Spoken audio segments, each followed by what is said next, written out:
So today Vlad and I are on our way to Macedonia or North Macedonia, depending on who you ask. Yay!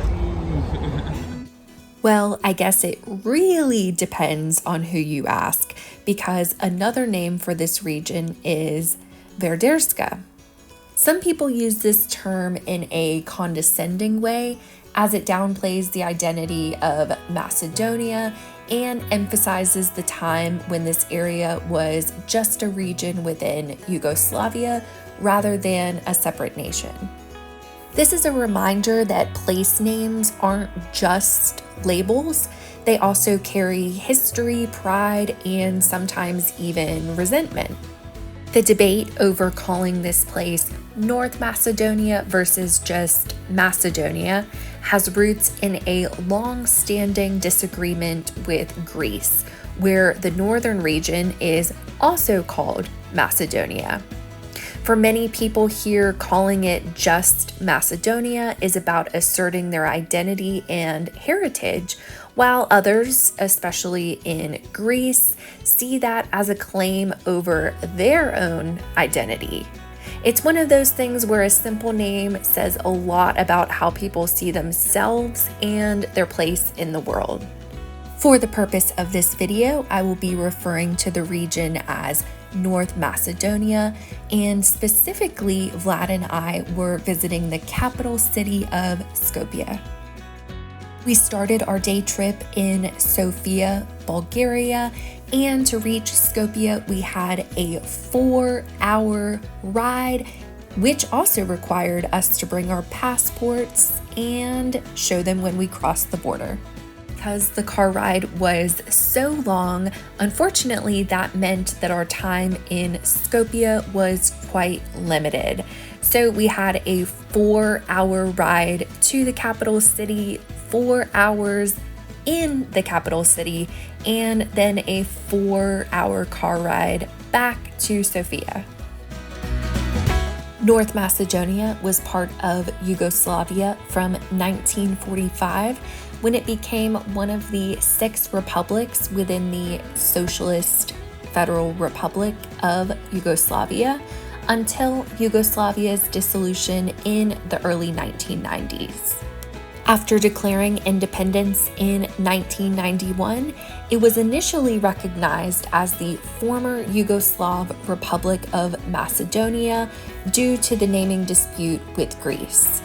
In 2019, however, following an agreement with Greece, it officially adopted the name North Macedonia, quote-unquote, resolving the long-standing disagreement over the name. One of our first stops in the city was the Memorial House of Mother Teresa. Mother Teresa, who was born in 1910, came from Skopje, which was then part of the Ottoman Empire. She spent her early years in Skopje before leaving at the age of 18 to ultimately become a humanitarian icon. Here we can see a statue of Alexander the Great, which is part of North Macedonia's effort to celebrate and reclaim the ancient Macedonian heritage. The statue, installed in 2011, was a point of contention with Greece, which views Alexander as part of its own historical legacy.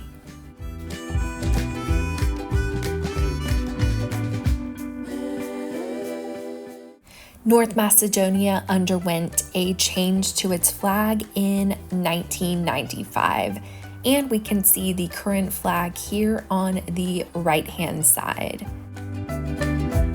The change was made after a dispute with Greece over the previous flag, which featured the Virgina sun, a symbol that Greece considers part of its ancient Macedonian heritage.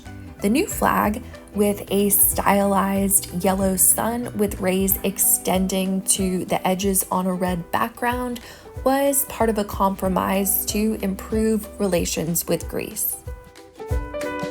Here we have a stray dog in a Balkan country. Imagine that. For those who may not be aware, stray animals are a common sight in many Balkan countries, which is a reflection of a complex challenge related to animal welfare. One positive way to look at this phenomenon, however, is that in many Balkan countries, stray animals are often embraced by the local community, with residents coming together to feed and care for them. This is something that I have seen firsthand quite frequently in Bulgaria when it comes to the multitude of stray cats. Here we can see that Vlad could not quite decide if he wanted to be from North Macedonia or from Bulgaria.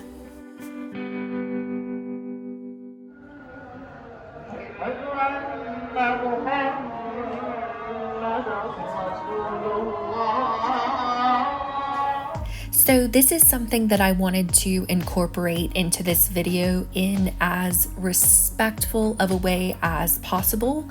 Not only was it part of my experience visiting Skopje, North Macedonia, but it's not something that you see every day, and it's certainly something that I had never seen before at all. Around lunchtime, Vlad and I came across a large group of men gathered for a Muslim prayer right in the middle of the street. About 30% of North Macedonia's population identifies as Muslim, making Islam the second largest religion in the country after Orthodox Christianity.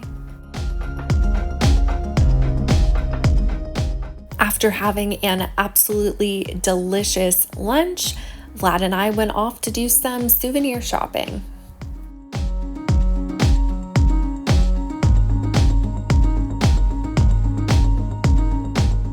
As mentioned previously, North Macedonia was part of Yugoslavia from 1945 to 1991. Here we can see some vintage items and pins from that time period, which have become popular souvenirs for tourists seeking a connection to the country's Yugoslav past. Skopje actually had to be largely rebuilt after a devastating earthquake struck on July 26, 1963. The disaster destroyed around 80% of the city and left over 100,000 people homeless. The reconstruction that followed brought in international aid and gave rise to much of the modern architecture that defines Skopje today. Skopje is a city where old meets new, with historic bazaars from the Ottoman era alongside more modern architecture. The city is also set alongside the Vardar River.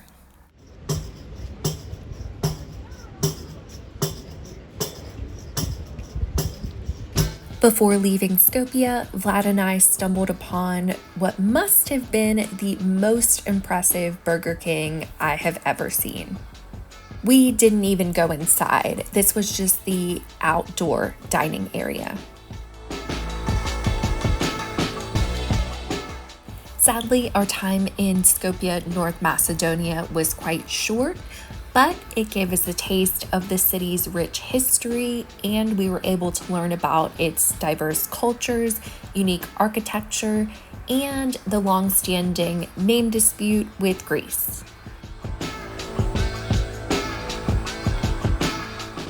Hopefully, I can return to North Macedonia at some point in the future and explore more of what this Balkan country and former Yugoslav region has to offer.